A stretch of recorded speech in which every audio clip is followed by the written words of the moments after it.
নমস্কার সবাইকে। আমার চ্যানেলের নতুন একটি ব্লগে আপনাদের স্বাগত জানাই। আশা করি সবাই খুব ভালো আছেন, সুস্থ আছেন। সবাইকে শুভ সকাল জানিয়ে শুরু করছি আরও একটা নতুন ব্লগ।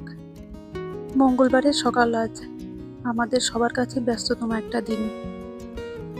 ঘুম থেকে উঠেই ফ্রেশ হয়ে চলে এসেছি রান্নাঘরে তিথির টিফিন করার জন্য। এখন সকাল মোটামুটি 6টা মতো বাজে। আমাদের ডেলওয়ারে এখন বেশ ভালোই ঠান্ডা পড়েছে, রোদের মুখ সেরকম একটা দেখা যায় না। এখানকার তাপমাত্রা এখন -3 ডিগ্রির মতো। গত সপ্তাহে টেম্পারেচার ছিল 12 ডিগ্রি। টেম্পারেচারের এই আপ ডাউনের জন্য আমাদের সবারই শরীর খুব খারাপ, একমাত্র তিথির শরীরই ভালো আছে। শরীরটা খুবই খারাপ লাগছে। সকালবেলা কোনো রকমে উঠে তিথির টিফিনটা রেডি করছি। তিথিকে একটু ভেজ স্যান্ডউইচ বানিয়ে দিয়েছি, একটু বেশি করে বানিয়েছি যাতে ওর বাবা আর সোনারও হয়ে যায়। টিফিনটা আমার রেডি হয়ে গেছে, ওরা বেরিয়ে পড়েছে।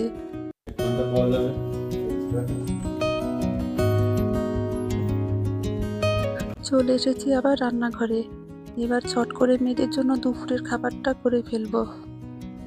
শরীর আর দিচ্ছে না, ওয়েদার চেঞ্জের জন্য সবারই এরকম জ্বর কাশি হচ্ছে। ঘরে সেরকম সবজিপাতি কিছুই নেই, এই সামান্য সিম ছিল, এই সিম আর আলু দিয়ে একটু মাছের পাতলা ঝোল করব। আসলে শনি রবিবারই দোকান বাজারের সমস্ত কাজ কমপ্লিট করি। লাস্ট শনিবারে আমরা এত অসুস্থ ছিলাম যে ওর বাবা আর বাজারে যাওয়ার সুযোগ পাইনি। শরীর এত খারাপ ছিল যে বাজার করার কোনো এনার্জিই ছিল না। এখনো পুরোপুরি সুস্থ হইনি, গলা ব্যথা কাশি এখনো আছে। গত শুক্রবার থেকে সোনার জ্বর হয়েছে, ওর স্কুল পুরোই অফ। এখন আর জ্বর নেই, কিন্তু কাশি আছে। আর এখানে স্কুল থেকেই বলে জ্বর থেমে গেলে 48 ঘন্টা অবজারভেশনে রাখতে হয়। দেখছেন তো সিমগুলোর কি অবস্থা, পুরোই শুকিয়ে গেছে।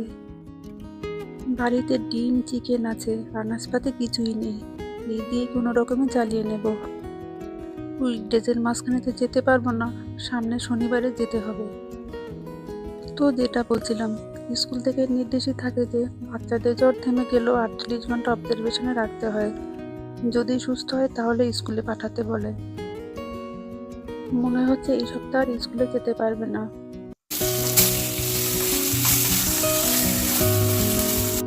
সোনাপুরি একটু সুস্থ হয়ে যাওয়ার পর আমার আর ওর বাবার শরীর খারাপ হয়েছে। ওর বাবা আর অফিসে যাচ্ছে না, বাড়ি থেকেই অফিসের কাজ করছে। একসঙ্গে সবার শরীর খারাপ হলে তখন হয় ভীষণ অসুবিধা। এত অসুস্থতার মধ্যে আমাদের দৈনন্দিন জীবনের কোনো কাজই থেমে থাকে না। এই শরীর খারাপের মধ্যে দিয়ে ঘর সামলানো, মেয়েদের সামলানো সবকিছুই নিজের হাতে করতে হয়।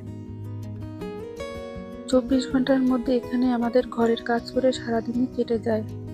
অনেকেই ভাবে প্রবাসের জীবন খুবই সহজ, আদৌ কিন্তু তা নয়। এখানকার জীবনযাত্রা বড়ই কঠিন লাগে। প্রবাসে অসুস্থ হলে নিজেকে অসহায় মনে হয়। এই সময় বাড়ির কথা, বিশেষ করে মায়ের কথা খুব মনে পড়ে। মা থাকলে সব কিছুই সামলাতো, আর মা কাছে না থাকলে পৃথিবীটা অন্ধকার মনে হয়।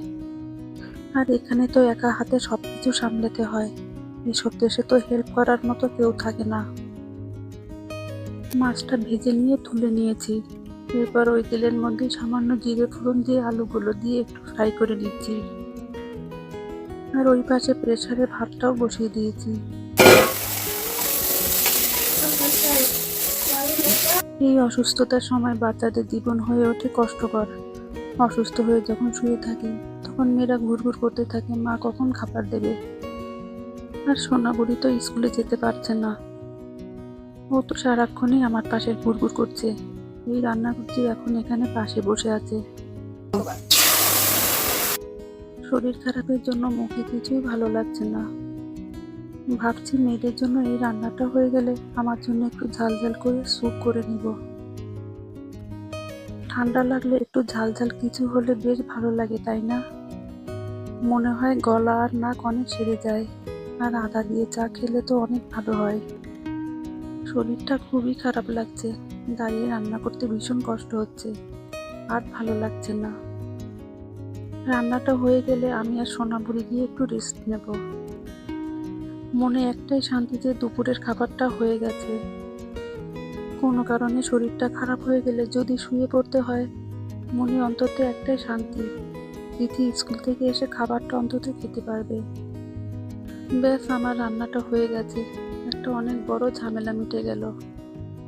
রান্নাঘরে টুকটাক কাজকর্ম সেরে চলে এসেছি বেডরুমে। এখন দুজনে মিলে একটু রেস্ট নেব। রান্নার ঝামেলাটা তো মিটে গেছে। বাইরেটা কি অবস্থা দেখুন, সেই শীত ও বৃষ্টি শুরু হয়ে গেছে। কাল রাত থেকেই ভুরি ভুরি বৃষ্টি হচ্ছিল, এখন একটু থেমেছে। ওয়েদার ফোরকাস্টে দেখাচ্ছে তো বিকেল থেকে আবার বৃষ্টি শুরু হবে। এখন -3 ডিগ্রি আর এর সঙ্গে বৃষ্টি। বৃষ্টির জন্য আবার রাতের দিকে টেম্পারেচারটা একটু বাড়তে পারে। এই টেম্পারেচারের আপ-ডাউনের জন্যই এখন সবারই খুব শরীর খারাপ হচ্ছে। গাছগুলোকে কেমন লাগছে, সব পাতাগুলো ঝরে পড়ে পুরো ন্যাড়া হয়ে গেছে। অনেক বেজে গেছে, এবার সোনাবুড়িকে খেতে দিয়ে দেই। ও তো আবার একা হাতে খেতে পারে না, খাইয়ে দিতে হয়। তিথি বাড়িতে থাকলে তো ওই ওর বোনকে খাইয়ে দিত।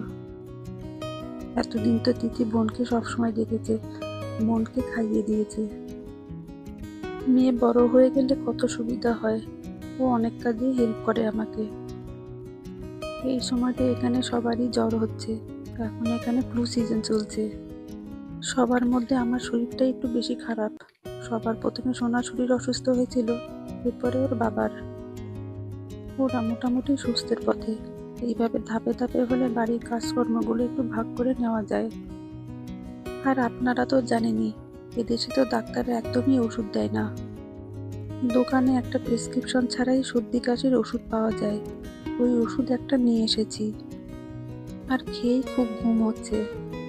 যাই হোক, তাহলে আজকের এই ভিডিওটা এখানেই শেষ করছি। আমার এই ভিডিওটা ভালো লেগে থাকে তাহলে লাইক, শেয়ার, কমেন্ট করার জন্য অনুরোধ করে রাখলাম। সবাই ভালো থাকবেন, সুস্থ থাকবেন। আবার দেখা হবে অন্য একটি ভিডিওতে। আর আমার চ্যানেলটা যদি ভালো লেগে থাকে তাহলে প্লিজ একটা সাবস্ক্রাইব করে নেবেন। সবাই ভালো থাকবেন, সুস্থ থাকবেন, সাবধানে থাকবেন।